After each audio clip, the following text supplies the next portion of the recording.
बिस्मिल्लाहिर्रहमानिर्रहीम, अस्सलाम वालेकुम। अली सलमान जी टीवी के तमाम नाजरीन को जी स्पोर्ट्स में खुश आमदेद कहता है, जहां पीर से लेकर जुमेरात तक रोजाना रात 11:05 पर हम इस महफिल को सजाते हैं आपके लिए और बात करते हैं उस दिन खेले जाने वाले मैचेस या उस दिन से जुड़ी स्पोर्ट्स की खबरों के बारे में। आपके इल्म में है कि पाकिस्तान क्रिकेट बोर्ड ने दौरे वेस्ट इंडीज और इंग्लैंड के लिए पाकिस्तान के टेस्ट स्क्वाड का ऐलान कर दिया है। बाबर आजम को एक मरतबा फिर टीम की कमान सौंपी गई है और शान मसूद, जिनकी कप्तानी में पाकिस्तान ने 16 में से 12 टेस्ट मैचेस हारे थे, उनको जो है बतौर प्लेयर अप स्क्वाड में शामिल किया गया है और कप्तानी का ताज जो है उनके सर से वापस ले लिया गया है।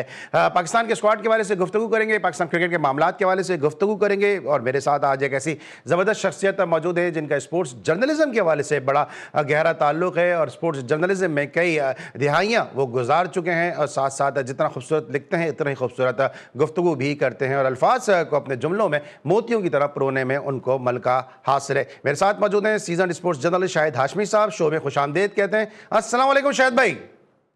वालेकुम अस्सलाम, जीते रहिए सलमान मियां। सर आप कैसे हैं? खैरियत से हैं? ठीक ठाक हैं? पाकिस्तान में क्रिकेट के मामलात को बड़े करीब से देख रहे हैं आप? हाँ, बिल्कुल, हमेशा से देखते हैं और कभी कभी चश्मा लगा के भी देखते हैं। ठीक है, ऑल राइट है जनाब। लेकिन जो मुझे उम्मीद है कि हमारे सीनियर स्पोर्ट्स जर्नलिस्ट को नजर आ जाता है वो पाकिस्तान क्रिकेट बोर्ड के ऐवानों में बैठे लोगों को भी नजर नहीं आता और आज उन्हीं चीज़ों को डिस्कस करेंगे कि क्यों उनकी आंखों पे जो है वो पट्टी बंदी हुई है और पाकिस्तान क्रिकेट को क्यों वो और से नहीं देख रहे हैं। टीम को डिस्कस करेंगे, लेकिन उससे पहले लाहौर से हमारे जो स्पेशल करस्पॉन्डेंट हैं, हमारे स्पोर्ट्स रिपोर्टर हैं हमजा अब्बासी साहब, उनकी रिपोर्ट है पाकिस्तान के स्क्वाड के हवाले से। आइए पहले ज़रा वो देखते हैं। हमजा अब्बासी रिपोर्ट आपने देखी पाकिस्तान की तैयारियों के हवाले से, पाकिस्तान के टेस्ट स्क्वाड के हवाले से।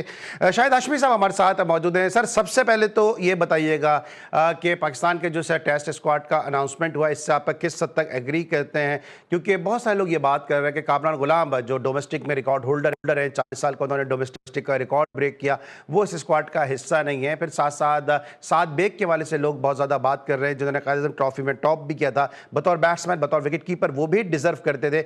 इसके साथ साथ अगर पाकिस्तान क्रिकेट बोर्ड के जो जहादीदा सिलेक्टर्स हैं वो ये कहते हैं ग्राउंड पे जाने की जरूरत ही नहीं है क्योंकि हम डेटा देख के सब कुछ कर लेते हैं, तो डेटा में जो टॉप के 12 प्लेयर बैट्समैन मौजूद हैं उन 12 में मोस्टली तो टॉप ऑर्डर के प्लेयर हैं जो ओपन और वन डाउन करते हैं। लेकिन हैदराबाद से ताल्लुक रखने वाले साद खान जो भावलपुर से एज ए गेस्ट प्लेयर खेले हैं, उन्होंने 9 मैचों में 800 से ज्यादा रन बनाए। लेकिन 12वें नंबर के प्लेयर ओवैस जफर को जो है 9 मैचों में 600 से ज्यादा रन बनाने वाले को शामिल कर लिया। साद खान ने 3 सेंचुरियां, 3 निफ सेंचुरियां बनाई। ओवैस जफर ने 3 निफ सेंचुरियां और 2 सेंचुरियां बनाई। हर लिहाज से मिडिल ऑर्डर में साद खान उनसे आगे हैं। अपनी बातों की खुद ही कॉन्ट्रोडिक्शन नहीं है पीसीबी की जानिब से? अली, हम बहुत सी चीजों में सिलेक्शन में ख्याल नहीं रखते और जिस तरह आपने ये सारे स्टैट्स गिनवाए, कामरान का कहा, साद खान का कहा, साद बेग का कहा, इसी तरह और बहुत से फास्ट बॉलर हैं, जैसे आफ्ताब है फास्ट बॉलर, हिदायतुल्लाह एक फास्ट बॉलर है, एक नकीब करके फास्ट बॉलर है जिसने अपनी बॉलिंग से बड़ा मुतासिर किया था। अभी जितने भी फर्स्ट क्लास मैचेस हुए थे, आप भी फर्स्ट क्लास बहुत फॉलो करते हो, पिछले 2 सीजन से मैंने कायद आज़म ट्रॉफी के काफी से ज्यादा मैचेस ग्राउंड पे जाके देखे हैं। पिंडी में जब मैच हो रहा था तो उस वक्त इंटरनेशनल क्रिकेट भी हो रही थी, तो मैं गैप में जब जब मुझे मौका मिलता था मैं जाके देखता था मैचेस। तो इन प्लेयरों के साथ अक्सर नाइंसाफी होती है। जो सिलेक्शन कमेटी जब सिलेक्शन करती है तो उनको चाहिए कि जो पिछला स्क्वाड था वो भी कम से कम अपने सामने रख लिया करें। साउथ अफ्रीका में जब साउथ अफ्रीका की टीम यहाँ आई थी तो रोहेल नजीर रिजर्व विकेट कीपर थे। जब टीम बांग्लादेश गई तो रोहेल नजीर नहीं थे, बगैर खेले वो बाहर हो गए और उनकी जगह गाजी गौरी आ गए। गाजी गौरी अच्छा प्लेयर है, उसने इंप्रेस किया अपनी परफॉर्मेंस से। प्रेसिडेंट कप में उसने रन भी बनाए थे, अब्दुल्ला फजल के बाद वो सेकंड हाईएस्ट रन स्कोरर था, लेकिन वो रेड बॉल में था, उसको व्हाइट बॉल में चांस मिल गया। रोहेल नजीर अब कहीं पे भी नहीं है। और इसी तरह अम्माद भट्ट जो पिछले 2-3 सीजन से बड़ी अच्छी परफॉर्मेंस कर रहा है, बड़ा अनलकी प्लेयर है। 2016 में मुदस्सिर नजर जब एनसीए में थे उन्होंने उसको पॉइंट आउट किया कि बड़ा अच्छा प्लेयर है। उसको एक T20 के लिए जो मैनचेस्टर में पाकिस्तान ने खेला था सरफराज की क़यादत में, वहां भेजा, वहां से खेले बगैर आ गया। पिछले सीजन में सियालकोट को चैंपियन बनवाया कायद आज़म ट्रॉफी का। इस साल उसकी सीजन में एक सेंचुरी भी है, विकेटें भी लेता है। जब आपने उसे बांग्लादेश भेजा और उससे नहीं खिलाया तो आपको तो सबसे पहला नाम आपको लिखना चाहिए था अम्माद भट्ट का कि नहीं, ये बांग्लादेश गया था, इसको नहीं चांस मिला। आमिर जमाल को आपने अच्छा खासा खेलते खेलते, एक प्लेयर जिसने अपनी पहली सीरीज में 18 विकेटें ली, एक 82 किया, इंग्लैंड के खिलाफ एक 50 किया, उसको केप टाउन टेस्ट के बाद बाहर ही कर दिया। केप टाउन टेस्ट में उससे सिर्फ एक ही ओवर कराया। तो आप अपनी सिलेक्शन में कंसिस्टेंट नहीं हो, कुछ करते हो कुछ नहीं करते। फिर जब आप कैंप में बुलाते हो लड़कों को, तो आपका सबसे पहला, तुम और मैं, अगर मुझे और तुम्हें भी दे दी जाए कि कैंप में हमें 30 लड़कों को बुलाना है, तो हम ये करेंगे कि 5 कायदे-आज़म ट्रॉफी के बैटर, 5 कायदे-आज़म ट्रॉफी के bowler, top bowler, 5 president cup के टॉप बैट्समैन, 5 प्रेसिडेंट कप के टॉप बॉलर, और इसी तरह व्हाइट में जब हम बनाएंगे तो हम वनडे कप के और T20 कप के टॉप परफॉर्मर्स को लेंगे। आपने कामरान गुलाम को कैंप में नहीं बुलाया, मीडिया ने शोर मचाया, कामरान गुलाम को बुला लिया। आपने शाहजेब खान को नहीं बुलाया, शाहजेब खान को जब शोर मचाया, आपने शाहजेब खान को बुला लिया। आप डेटा की बात करते हो, वो नजर, हमजा नजर एक लड़का है, शायद अगर मैं सही नाम ले रहा हूँ, ऑफ ब्रेक बॉलर, उसका मैंने एक यूबीएल पे बड़ा अच्छा 100 देखा था, बड़ी हार्ड हिटिंग बैटिंग उसने की थी, गालिबन पीटीवी की तरफ से। उसको एकदम से आप ले आए, तो 85% डाटा कहां से आया है? 85% डाटा तो आप अपनी मर्जी से बना रहे हो। तो सिलेक्शन में बड़ी इनकंसिस्टेंसी है। साद खान हो गया, उसको पाकिस्तान शाहीन में चांस मिला, फिर कोई चांस नहीं मिला। तो आप अब इन लड़कों को, जिन लड़कों को आपने सेलेक्ट नहीं किया, कम से कम पाकिस्तान शाहीन में चांस दें, ताकि ये पाकिस्तान शाहीन से परफॉर्म करके आगे तो आ सकें किसी तरह। बिल्कुल सही है। और जिस तरह आपने हमाद भट्ट की बात की, बड़े अनलकी प्लेयर रहे वो, कि 2016 में स्क्वाड में मुंतखब हुए, बगैर खेले आ गए, 2020 में गए, बगैर खेले आ गए, अभी रिसेंटली बांग्लादेश सीरीज में 2026 में गए, बगैर खेले वो टीम से ड्रॉप हो गए। सियालकोट की आपने बात की, आपको याद होगा SNGPL के खिलाफ जो पीटीवी ने 40 रन डिफेंड किए थे, उसमें हमाद भट्ट का बड़ा इंपॉर्टेंट रोल था, जिसमें शामिल हुसैन कप्तान थे। तो हमाद भट्ट जो है वो प्रूवन एक प्लेयर है, काफी अरसे से खेल रहे हैं, स्टेट बैंक से भी खेले, लेकिन क्या वजह है उनको नहीं खिलाया जा रहा? फिर साथ साथ आप फास्ट बॉलर की बात कर रहे हैं, तो अगर डेटा पे ही हम रिलाई कर रहे हैं, तो कायदे-आज़म ट्रॉफी में टॉप का बॉलर है अली उस्मान, ठीक है, वो सिलेक्ट हो गए, लेफ्ट आर्म स्पिनर है। उसके बाद साकिब खान है जो नंबर 2 पर आते हैं। फिर इसके अलावा मैं आफ्ताब कह रहा था, वो साकिब है जी। फिर उसके बाद फिर उमर खान है जो कराची से ही खेलते हैं। ये सारे बॉलर जो है वो नजर आ रहे हैं जिन्होंने डोमेस्टिक में रेड बॉल में परफॉर्मेंस दी है, लेकिन अगर सिलेक्ट होते हैं तो बादशाह सिलेक्ट हो जाते हैं पाकिस्तान सुपर लीग की परफॉर्मेंस से। फिर पीसीबी खुद तो डोमेस्टिक को इज्जत दे नहीं रहा है, सेंट्रल कॉन्ट्रैक्ट में जो है वो डोमेस्टिक को लेकर आते हैं, फिर डोमेस्टिक की बात करते हैं, डोमेस्टिक को मजबूत करने की बातें की जाती हैं। बहुत से प्लेयर अली ऐसे होते हैं जो पोटेंशियल पे लिए जाते हैं, जैसे गाजी गौरी को ट्रूली पोटेंशियल पे लिया है, मिसबा ने उसकी तारीफ की, सरफराज ने उसकी तारीफ की। चलें आप आके प्रेस कॉन्फ्रेंस में जस्टिफाई करें कि यार गाजी गौरी का मुकाबला रोहेल नजीर से था, लेकिन हम इसको पोटेंशियल पे हम समझते हैं ये ज्यादा अच्छा प्लेयर है, चलो एक आध प्लेयर का मान लेते हैं। लेकिन इसी तरह आप जैसे शाहनवाज धानी है, प्रूवन फर्स्ट क्लास मैचों में रेगुलर कर रहा है, फिर आप कहते हो, फिर बहुत से लोग ये कहते हैं कि यार सिंध के साथ ज्यादती हो रही है। अगर जैसे आपने बताया साकिब लड़का है, इसी तरह उमर लड़का है, इसी तरह शाहनवाज दानी है, 100+ फर्स्ट क्लास विकेटें हैं, 6-7 साल से फर्स्ट क्लास क्रिकेट खेल रहा है। पाकिस्तान ने उसको व्हाइट बॉल में मौका दिया, इतना बुरा नहीं किया उसको, आपने व्हाइट बॉल से भी निकाल दिया। उबैद को आपने पोटेंशियल पे लिया है, चलो ठीक है, लेकिन मोहम्मद अली और मोहम्मद अब्बास ये एक जैसे बॉलर है कि ये दोनों इंग्लैंड में तो बहुत अच्छे रहेंगे, लेकिन वेस्ट इंडीज में अब्बास ज्यादा सूटेबल रहता। अब आपने 5 फास्ट बॉलर सेलेक्ट किए, आमिर जमाल को मिला के, पांचों राइट आर्म फास्ट बॉलर हैं, पांचों वन डायमेंशनल बॉलिंग अटैक है। आप एक लेफ्ट आर्म बॉलर लेते, चलो आप सिंध की बात नहीं करते, मैं तो पूरे पाकिस्तान की बात करता हूँ। शहजाद गुल बहुत अच्छा बॉलर है, स्पीड भी है उसकी, उसने लेफ्ट आर्म फास्ट बॉलर है। इसी तरह हमजा एक जो कराची किंग्स से खेला था, वो भी fast bowler, left arm fast bowler है। तो आप कम से कम चेंज करने के लिए मीर हमजा को आपने एकदम से बाहर कर दिया, वो किसी गिनती में ही नजर नहीं आ रहा। ठीक है, उसने पिछले फर्स्ट क्लास सीजन में इतने मैचेस नहीं खेले, लेकिन वो तो आपका टेस्ट मैच का रेगुलर बॉलर था। वो गालिबन बांग्लादेश से खेलने के बाद से बाहर हो गया। तो आप अपने साथ खुद ही नाइंसाफियां करते हो, एक प्लेयर को एक सीरीज में लेते हो, फिर उसे ड्रॉप कर देते हो। आमिर जमाल अगर इतना ही अच्छा था, वो अच्छा है, वो कंसिस्टेंटली परफॉर्म करेगा, लेकिन आपने उसको एकदम से बाहर कर दिया। आप अम्माद भट्ट को ले आया, उसको आपने एकदम से बाहर कर दिया। तो ये सिलेक्शन की जो बेकायदगी है ना, ये बहुत प्रॉब्लम करती है। आप एक टीम बनाएं और पिछली वाली टीम रखें कि यार इसमें ये 2 प्लेयर थे 15 में जो नहीं खेल सके थे, इन दोनों के हम नाम सबसे पहले लिखेंगे, और फिर अगर किसी को ऐड करना है तो आप ऐड करें।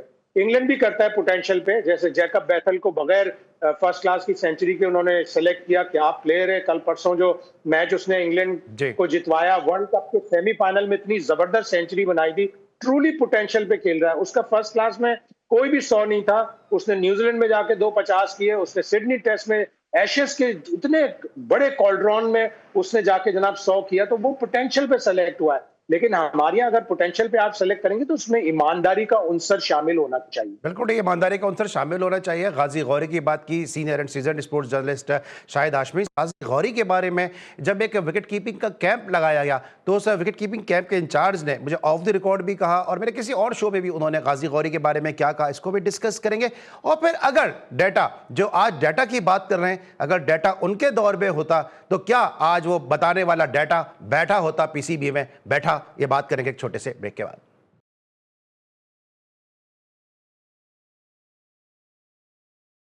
Welcome back after the break. और ब्रेक पर जाने से पहले बात करते हैं गाजी गौरी के हवाले से। और गाजी गौरी के लिए आप बात करते हैं शायद भाई, तो अतीकुज़्ज़मान है, जब वो पाकिस्तान क्रिकेट बोर्ड के साथ वाबस्ता थे, एक कीपर्स के हवाले से कैंप लगाया, और अतीक का ऑफ द रिकॉर्ड ये कहना था, बल्कि शायद मेरे किसी शो में भी उन्होंने कहा कि जो विकेट कीपर्स थे वहाँ पर टॉप 5 विकेट कीपर्स में भी गाजी गौरी नहीं आ रहे थे। गो के बासलाहियत हैं लेकिन टॉप 5 में भी वो नहीं थे।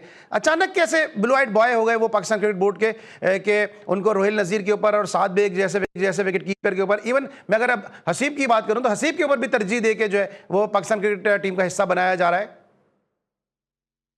मैं ये बात सुन के बहुत हैरान हूँ, इसलिए कि जिस तरह मैंने देखा है अभी जो बांग्लादेश में ओडीआई मैचेस खेलने के लिए गाजी गौरी गए थे, फिर ऑस्ट्रेलिया के खिलाफ खेली, कीपिंग तो उन्होंने बहुत अच्छी की, और कीपर में सरफराज जैसे बंदे का कोई कमेंट देना, सरफराज की असेसमेंट मैं समझता हूँ बहुत ही परफेक्ट होती है। सरफराज की असेसमेंट, उसने कहा कि गाजी गौरी को हमने पोटेंशियल के ऊपर लिया है, अच्छा टैलेंटेड विकेट कीपर, उसने कीपिंग भी अच्छी की।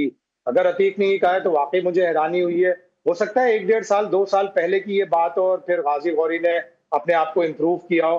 बैटिंग भी उसने बड़ी कॉन्फिडेंटली की, पहले वनडे में 29 रन बनाए, फिर एक 50 किया उसने, तो बैटिंग भी बड़ी कॉन्फिडेंटली कर रहा है। लेकिन मुझे लगता है कि वो जिस तरह उसने प्रेसिडेंट कप में 400 प्लस रन बनाए थे, वो रेड बॉल का ज्यादा अच्छा प्लेयर साबित होगा।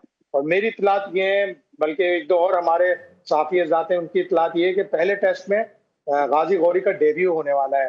अब रिजवान या तो एज बैट्समैन खेलेगा मिडिल ऑर्डर में, या रिजवान को हटा के गाजी गौरी को खिलाया जाएगा, इसलिए कि रिजवान की सिलेक्शन के ऊपर भी काफी बातें चल रही थी कि वो फिट नहीं है। चेयरमैन ने कहा, जो चेयरमैन का इशारा था, बहुत से लोग ये कहते हैं कि वो भी इशारा रिजवान की तरफ था कि रिजवान ने जिस तरह बांग्लादेश में 2 बड़ी अच्छी इनिंग्स खेली, लेकिन वो उस स्टाइल से नहीं खेली कि टीम को बचाता है। जैसे पहले टेस्ट मैच में 50 की, फिर सेकंड टेस्ट मैच में पाकिस्तान गालिबन 78 रन से हारा, उसने अगर 94 किया था तो उसको बड़ा 100 करते और पाकिस्तान को जितवाते, तो रिजवान का पता चलता। तो उसके ऊपर थोड़ी सी ये है कि वो शायद अपने लिए ज्यादा खेल रहे हैं, और ये टीम मैनेजमेंट का एक पॉइंट ऑफ व्यू बन गया है, तो इसीलिए शायद गाजी गौरी को प्रमोशन मिल रहा है। और साद बेग वाकई डिजर्व करता है, 1000 रन भी बनाए, लेकिन उसकी कीपिंग के बारे में ये कहा गया कि गाजी गौरी उससे ज्यादा अच्छा कीपर। ठीक है, ऑलराइट।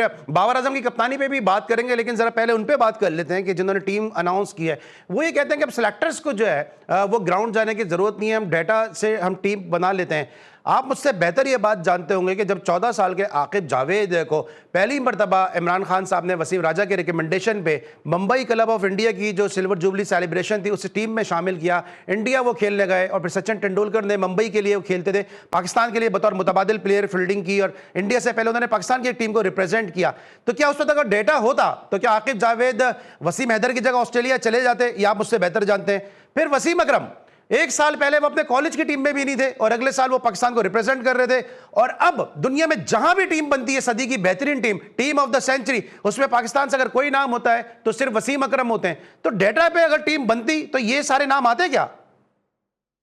आजकल बहुत ज्यादा डाटा को वैल्यू करा रहे हैं इंग्लैंड वालों ने, जब से ये डाटा का शुरू किया, उसके बाद से पीएसएल में हर लीग में कि जी लेफ्ट आर्म स्पिनर अगर करा रहा है तो डाटा ये कहता है कि वो लेफ्ट हैंडर को बॉलिंग ना कराए, पूरे मैच में ना कराए बॉलिंग लेफ्ट आर्म स्पिनर, इसलिए कि लेफ्ट हैंडर को वो आउट नहीं कर सकता। तो ये डाटा को आपको चैलेंज भी करना होता है कि अगर कोई डाटा अगेंस्ट बोल रहा है तो आप उसको जाएं, चैलेंज करें, अपनी स्किल दिखाएं, और left arm spinner, left handed batsman को भी आउट करें। और ये इकबाल कासिम के दौर में, रकीब सर के दौर में कई लेफ्ट हैंडर होते थे और ये लोग उनको आराम से आउट करते थे। तो अब डाटा बहुत ज्यादा आ गया। थोड़ा सा आकिब जावेद का जो स्टेटमेंट था वो ये था कि अब चूंकि हमारी स्ट्रीमिंग हो रही है परफेक्ट, हम पूरा का पूरा मैच दिखाते हैं, इसलिए सेलेक्टर्स को जाने की जरूरत नहीं है। तो स्ट्रीमिंग अगर ना हो और अगर सिलेक्टर ना जाए तो फिर तो बहुत सवालिया निशान है, इसलिए कि अक्सर ऐसा होता है कि एक खिलाड़ी 300 रन बना देता है, और ये अभी हाल ही में हुआ अनीफ मोहम्मद ट्रॉफी में 300 रन बना देता है, और स्कोरर ने कहा कि उसके 9 कैचेस ड्रॉप हुए थे, 9 कैचेस ड्रॉप करने के बाद उसने 300 बनाया। तो ये सेलेक्टर्स को कैसे पता चलेगा? और अगर किसी ने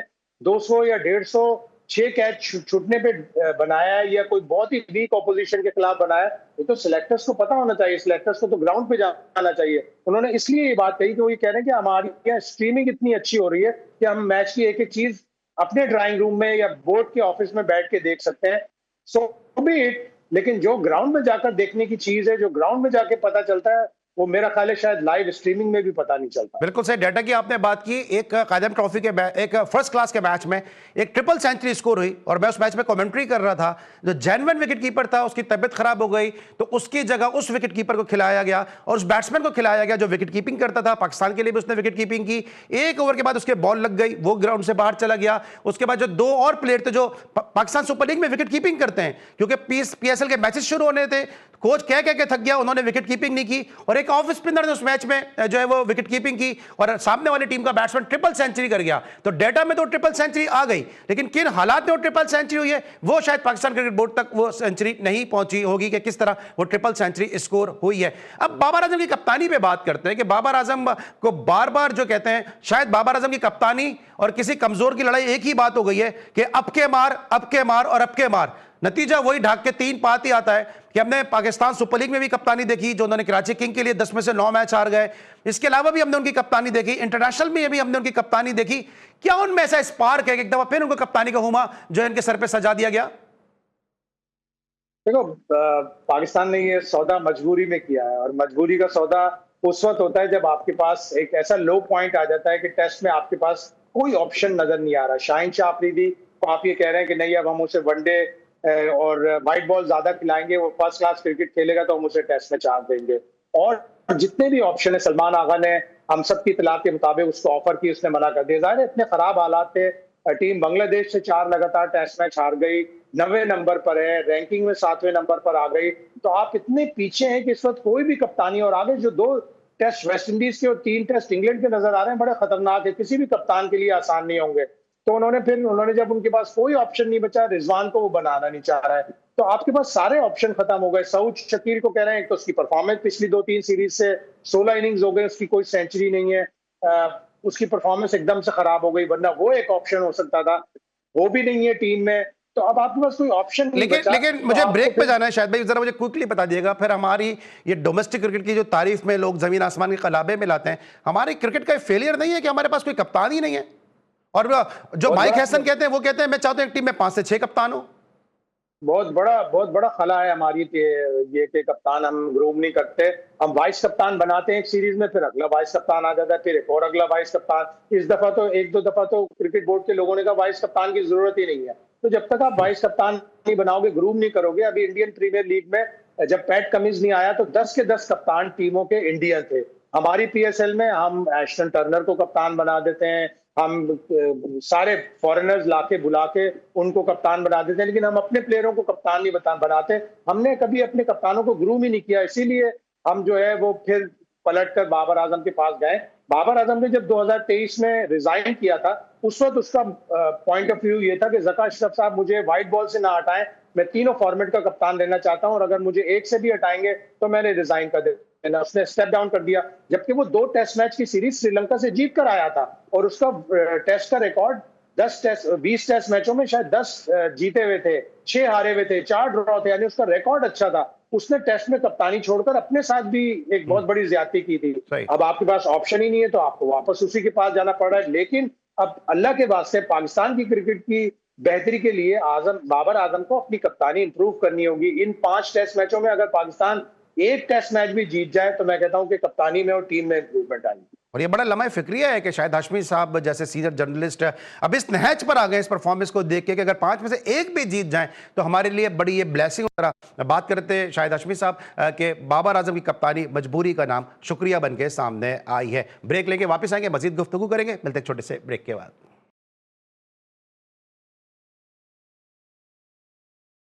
welcome back after the break. Pakistan cricket पे हमने काफी डिस्कशन किया शायद आसमी साहब के साथ, और अभी मजीद डिस्कशन और भी करना है। लेकिन अब कल जो मैच खेला जा रहा है इंग्लैंड और इंडिया के दरमियान, और इंडिया की टीम में इस वक्त क्या हो रहा है कि उन्होंने अपने विनिंग कैप्टन सूर्य कुमार यादव को ड्रॉप कर दिया है, शिराज अय्यर को कप्तान बनाया। आयरलैंड के खिलाफ 2 T20 मैच हार गए और विनिंग स्ट्रीक जो थी 14 सीरीज की, और वो जो है वो टूट गई वहां पे। इसके बाद फिर पहला मैच बारिश की नजर हो गया, और फिर अगले मैच में जिस तरह से बैथल ने बैटिंग की, बेंटन ने बैटिंग की, और इंग्लैंड ने वहां पे 190 का जो टारगेट था उसको चेस भी कर लिया। सर, ये जो इस वक्त इंडिया की टीम में चल रहा है, ये आपको लगता है कि गौतम गंभीर बनी बनाई टीम खराब कर रहे हैं, या आपको लगता है कि ये सही फैसले कर रहे हैं? वो इंडिया के पास दरअसल अली ऑप्शंस बहुत हैं कि उन्होंने सूर्य कुमार को हटाया कि उसकी परफॉर्मेंस सही नहीं चल रही थी। वर्ल्ड कप जीता, good bye, tata bye bye, अल्लाह हाफिज कर दिया उसको, उसकी परफॉर्मेंस भी नहीं थी। उनके पास ऑप्शन बहुत हैं। वो अभी ईशान किशन को कप्तान बना सकते हैं, वो अभी हार्दिक पांड्या को कप्तान बना सकते हैं, वो अभी अक्षर पटेल को कप्तान बना सकते हैं। और उन्होंने कप्तान बनाने के बाद एक नई टीम बनाकर उन्होंने आयरलैंड भेज दी। आयरलैंड में जो 2 मैच वो हारे, अपनी एरोगेंस पे हारे। वो आईपीएल में 65 टाइम्स 200 का टोटल हुआ इस वाले आईपीएल में। 1426 छक्के लगे हैं और 220 9 टाइम्स चेज हुआ, 200 कोई 26-27 दफा चेज हुआ। छोटे ग्राउंड, फ्लैट पिचेस खेल खेल के वो इतने एरोगेंट हो गए थे। उन्होंने आयरलैंड के दोनों मैच एरोगेंस में हारे हैं। ईशान किशन के शॉट देख लो, अभिषेक शर्मा के शॉट देख लो, शिवम दुबे के शॉट देख लो। वो एरोगेंस में कि यार आयरलैंड तो ऐसी टीम है माठी सी, इसको हम हरा देंगे। उन्होंने दोनों मैचों में, एक मैच में 182 चेज नहीं कर सके, एक मैच में 153 154 चेज नहीं कर सके। तो और फिर बाद में श्रेयस अय्यर ने कहा कि नहीं, ये तो ग्राउंड अजीब सा था, ये तो क्रिकेट का ग्राउंड नहीं था, ये तो इसकी डायमेंशन अजीब सी थी, डबल नहीं बना सकते, डबल बनाओ तो पता नहीं क्या क्या क्या, कुछ नहीं कहा उसने ग्राउंड के बारे में। तो वो अपनी एरोगेंस में हार गए। और इंग्लैंड में जो मैच हारे, वो जैकब बैथल ने जबरदस्त बैटिंग की, वरना इंडिया ने तो 0 पे 2 टॉप प्लेयर बटलर और सॉल्ट आउट कर लिए थे। और आगे मैचेस अच्छे होंगे, इंडिया के पास टैलेंट है, इसलिए इंडिया ने ऐसे फैसले किए। और गौतम गंभीर तो जाहिर है, गौतम गंभीर है, वो संजू सैमसन को भी निकाल देगा और सबको निकाल देगा।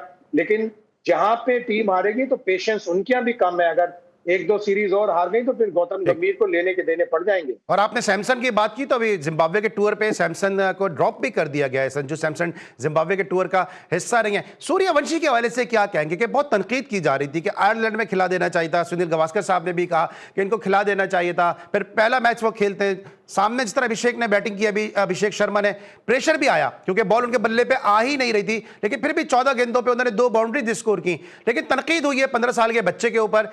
क्या लग रहा है आपको कि अभी इतनी ज्यादा तनकीद दूसरा शादाब कबीर, दूसरा हसन रजा तो नहीं बना देगी? टैलेंट तो उसमें बहुत है और जिस तरह उसने आईपीएल में खेला, लेकिन अगेन वही फ्लैट पिचेस, वही छोटी बाउंड्रीज, वहां पे इतनी जबरदस्त बैटिंग की कि 700 रन बना लिए, 200 प्लस का स्ट्राइक रेट था, छक्के उसने 72 छक्के मार दिए जो आईपीएल का रिकॉर्ड हो गया। लेकिन इंटरनेशनल क्रिकेट में वो स्ट्रगल करेगा, इसलिए कि इंटरनेशनल क्रिकेट में लोग पकड़ लेते हैं, अपना वीडियोस देखते हैं, अपनी सारी गलतियां निकाल के देखते हैं कि कहाँ पे बॉलिंग करेंगे, बॉडी पे बॉलिंग करेंगे या आउटसाइड की ऑफ स्टंप बॉल करके उसे डीप कवर और डीप पॉइंट लेके वहां पे आउट करेंगे, तो वो पकड़ लेंगे उसे फौरन थोड़े अरसे में रियलाइज हो जाएगा कि आईपीएल के जो उसके करतब थे और आईपीएल की जो उसकी बहुत जबरदस्त टैलेंटेड बैटिंग थी, वो इंटरनेशनल क्रिकेट में इस तरह नहीं चलेगी। थोड़ी बहुत 1-2 इनिंग्स शायद वो खेल ले, लेकिन इंटरनेशनल क्रिकेट में लोग जल्दी पकड़ लेते हैं। है वो बड़ा जबरदस्त टैलेंटेड प्लेयर। और अभी डैरेल कलिनन ने बड़ा अच्छा एक आर्टिकल लिखा कि उसको अभी बॉय रहने दो, अभी उसको मैन ना बनाओ। और आयरलैंड में जो उन्होंने नहीं दिया चांस, उसका भी उन्होंने जस्टिफिकेशन दिया, डेस्कॉटे ने आके दिया, मॉर्नी मॉर्कल ने आके दिया, और भी उनके जो बैटिंग कोच हैं कोटक, क्या नाम है उसका, कोटक, उसने भी आके दिया एक जस्टिफिकेशन की जो प्लेयर पहले से खेल रहे हैं, एक प्रोसेस होता है, उस प्रोसेस के तहत खिलाएंगे। और फिर उन्होंने इंग्लैंड में उसे चांस दिया। इंटरनेशनल क्रिकेट बड़ी जालिम क्रिकेट है, यहाँ पे बॉलर्स और जो सर सीरीज का क्या रिजल्ट देख रहे हैं? 5 T20 की सीरीज है, ये तो कहना बहुत मुश्किल है, लेकिन इंडिया कम बैक करेगा, जाहिर है इंडिया कम बैक करेगा। और इंग्लैंड की टीम जिस तरह बैथल ने बैटिंग की, जिस तरह बेंटन बैटिंग कर रहा है, और हर मैच में बटलर और सॉल्ट जो है 0 पर आउट नहीं होंगे, वो भी अच्छी बॉलिंग करेंगे। और इंग्लैंड की बॉलिंग भी अच्छी है। अच्छी अच्छी जबरदस्त सीरीज होगी। सही। सर मुझे ब्रेक पे जाना है, लेकिन आज बांग्लादेश का और जिम्बाब्वे का जो पहला एक रोजा मैच खेला गया, 70 रन पे 8 आउट कर दिए यहां पर बांग्लादेश ने, और वनडे की बेस्ट फिगर यहां पे अचीव किया बांग्लादेश की जानिब से कि 21 रन देके 6 विकेटें नाहिद राणा ने हासिल की। मशरफी मुर्तजा का 2006-5-6 का जो रिकॉर्ड था, 26 रन देके 6 विकेटें, उसको मजीद बेहतर किया आज नाहिद राणा ने। लेकिन उसके बावजूद जिम्बाब्वे इस पहले एक रोजा मैच को बड़ी आसानी से जीत गया। ये बांग्लादेश के मसाइल क्या नजर आ रहे हैं आपको कि टेस्ट मैच भी हार गए और पहला वनडे भी हार गए? टेस्ट मैच में तो अली उन्होंने नाहिद को, तस्कीन को और अपने मेन प्लेयर रेस्ट कराए थे। लिटन दास इंजर्ड था, टेस्ट का बड़ा अच्छा प्लेयर है वो, तो वो टेस्ट मैच वहां हार गए। वनडे आज बड़ा सरप्राइजिंगली हार गए कि इतने कम स्कोर पे जिम्बाब्वे को आउट करने के बाद फिर जिम्बाब्वे के फास्ट बॉलर ने भी, और फिर नीचे से 7वीं या 8वीं विकेट पे नगारवा ने, और दूसरा एक बैट्समैन था न्यूटन कुछ करके नाम है उसका, उसने एक लंबी पार्टनरशिप कर दी। न्यूमैन करके नाम था उसका, न्यूमैन, सॉरी हाँ, न्यूमैन ने, इन दोनों ने पार्टनरशिप अच्छी लगाई और उस टोटल तक पहुंचाया जिसमें उन्होंने फाइट भी की। 63 रन की पार्टनरशिप थी। हाँ, ये होती है फाइटिंग क्वालिटी कि आप अपने शोल्डर ना ड्रॉप करें। अगर आप कम स्कोर पे 100 इन कुछ पे आउट हो गए थे ना, 130 कुछ पे आउट हुए हैं, तो आप अगर यही हमारा कोई कप्तान होता तो कहता नहीं यार हम तो ऑलरेडी मैच हार गए, हमें अब क्या, फाइट करो, आप विकेट लो तो आप सामने वाली टीम को भी आउट कर सकते हो, और ये जिम्बाब्वे ने आज प्रूव किया। बिल्कुल ठीक है। हम बात कर रहे थे जनाब पाकिस्तान क्रिकेट के अलावा इंडिया और बांग्लादेश जिम्बाब्वे की सीरीज है के हवाले से। ब्रेक लेंगे, वापस डिस्कस करेंगे कुछ पाकिस्तान क्रिकेट को। मिलते हैं एक छोटे से ब्रेक के बाद। Welcome back after the break. Shahid Hashmi साहब हमारे साथ मौजूद हैं, और जब जब इस किस्म के सीनियर स्पोर्ट्स जर्नलिस्ट हमारे साथ मौजूद होते हैं तो हम अपने आपको बड़ा ब्लेस फील करते हैं कि असातिज़ा जो है हमारे शो का हिस्सा बनते हैं और हमारे शो को रौनक बख्शते हैं। शाहिद हाशमी साहब, अभी आकिब जावेद का एक बड़ा कंट्रोवर्शियल एक इंटरव्यू हुआ। मैं कंट्रोवर्शियल इसलिए कहूंगा कि उसमें बहुत सारी ऐसी बातें की हैं कि जिसको काउंटर किया जा सकता था और उसको काउंटर किया नहीं गया बावजूद किसी वजह से भी। मुख्तलिफ वो शोज के अंदर बैठे हैं। उन्होंने एक स्टेटमेंट दिया कि पाकिस्तान क्रिकेट सिर्फ 2 वजह से इस वक्त पीछे चली गई है और उसके बाद हम पनप नहीं सकें। पहले उन्होंने ये कहा कि जो मार्च 2009 में श्रीलंकन टीम पर हमला हुआ वो वजह थी, और फिर उसके बाद उन्होंने नाम लेके कहा ना, सलमान बट, आसिफ और आमिर का नाम लेके कहा कि इनकी वजह से जो फिक्सिंग में इन्वॉल्व हुए पाकिस्तान की क्रिकेट दोबारा अपने पांव पे खड़ी नहीं हो सकी। अभी टिकर जो थे स्क्रीन से उतरे भी नहीं थे कि अगले दिन सलमान बट जो है वो माइक हैसन के साथ पॉडकास्ट कर रहे हैं और अब वो बाबर आजम के साथ पॉडकास्ट कर रहे हैं। तो क्रिकेट बोर्ड किस पेज पर है? हाँ, वाकई ये इसके ऊपर बड़ी तनकीद होगी पाकिस्तान क्रिकेट बोर्ड के ऊपर कि सलमान बट को आपने कमेंट्री का हिस्सा बनाया है, वो अच्छी कमेंट्री कर रहा है, अच्छे एनालिसिस दे रहा है, लेकिन अब आपने उसको एक तरह से पाकिस्तान क्रिकेट बोर्ड का स्पोक्समैन बना दिया है। और जिस तरह से वो इंटरव्यू कर रहा है तो इसके ऊपर यकीनन तनकीद होगी। पाकिस्तान क्रिकेट बोर्ड को इसका जवाब देना पड़ेगा और जवाब देना भी चाहिए। हो सकता है कि आकिब जावेद इन सब चीजों में नहीं बोलना चाहते हो, और उन्होंने कह तो दिया कि 2010 के एपिसोड के बाद हमारी क्रिकेट पीछे चली गई। वो ये कहेंगे कि मैंने तो ये कहा था कि उस ऑफेंस की वजह से चली गई, मैंने किसी का नाम नहीं लिया। लेकिन पाकिस्तान क्रिकेट बोर्ड को इसको जस्टिफाई करना पड़ेगा और इसके ऊपर काफी तनकीद होगी, क्योंकि सलमान बट से कोई एतराज नहीं है, क्योंकि जब वो कमेंट्री कर रहे हैं, वो डोमेस्टिक कर रहे हैं, इंटरनेशनल कर रहे हैं। मुझे एतराज सिर्फ ये है कि फिर आप नाम लेके कैसे किसी को पॉइंट आउट कर सकते हैं? जिस तरह वो पाकिस्तान की विमेंस टीम में एक वो क्रिकेटर हैं, उनके हस्बैंड आ गए कि जी वो मेरी बीवी को कुछ नहीं कहो, उन्होंने बड़ी मेहनत की है, वो जानते हैं कि उन्होंने कितनी मेहनत की है, वो ये जानते हैं कि वो रिजल्ट उनकी टीम नहीं दे रही, लेकिन वो घर बैठ के सब जानते हैं। लेकिन हम लोग जो क्रिकेट को फॉलो करते हैं शायद हम लोग नहीं जानते। तो जो नाम लेके जो पॉइंट आउट करने का सिलसिला है, आप समझते हैं कि ये खुद बैकफायर कर जाता है? कंफ्लिक्ट ऑफ इंटरेस्ट आ जाता है। जैसे आप अली यूनुस की बात कर रहे हैं कि उनकी मिसेज आलिया रियाज खेल रही है क्रिकेट, तो उनको अगर तो मैन ऑफ कैरेक्टर्स होते थे जैसे जहांगीर खान साहब, कि माजिद खान की जब सिलेक्शन का मसला है तो उन्होंने कहा नहीं मैं इसकी सिलेक्शन कमेटी की इजलास में नहीं बैठूंगा इसलिए कि मेरे बेटे की बात है।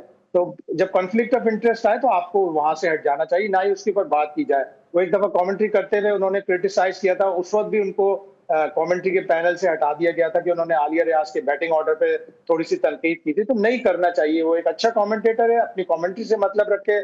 उसकी मिसेज अगर क्रिकेट खेल रही है, अगर वो परफॉर्म करेंगी तो अपनी प्लेस को जस्टिफाई करेंगी, अगर वो परफॉर्म नहीं करेंगी तो अपनी प्लेस को जस्टिफाई नहीं करेंगी। अभी बहुत ही पुअर T20 वर्ल्ड कप उनका गुजरा है, एक जमाना था कि वो लेकिन बड़ी सर अच्छी जो ऑलराउंडर उन्होंने थी। वजाहत दी है उस पे मैं चाहूंगा, क्योंकि आप बड़े अरसे से क्रिटिसाइज भी करते हैं प्लेयर को, तारीफ भी करते हैं, और ये हम लोग भी काम कर रहे होते हैं, लेकिन जो उन्होंने एंगल देने की कोशिश की है कि मेरे घर में घुसने की कोशिश की है, अगर कोई मेरी बीवी को कहेगा तो मैं दूसरों की बीवियों को कहना शुरू कर दूंगा। फिर उन्होंने साथ साथ ये भी कहा उसमें उन्होंने कि जी वो बड़ी मेहनत करके जो है वो वहां पे गई है। फिर इंजमाम का उन्होंने नाम लिया, सब जानते हैं इंजमाम की वकार मुझसे क्या दोस्ती है। तनवीर अहमद का उन्होंने वहां पे नाम लिया, और भी लोगों के नाम लिए, उसमें इवन मेरा भी नाम है। मैं तो अपने लिए मेडल समझता हूं कि उन्होंने मेरा भी उसमें नाम लिया कि हम क्रिकेट बोर्ड पे तनकीद करते हैं। आप समझते हैं कि किसी की परफॉर्मेंस पे तनकीद करना उसके घर में घुसने के मुतरादिफ है? बिल्कुल अलग चीज है।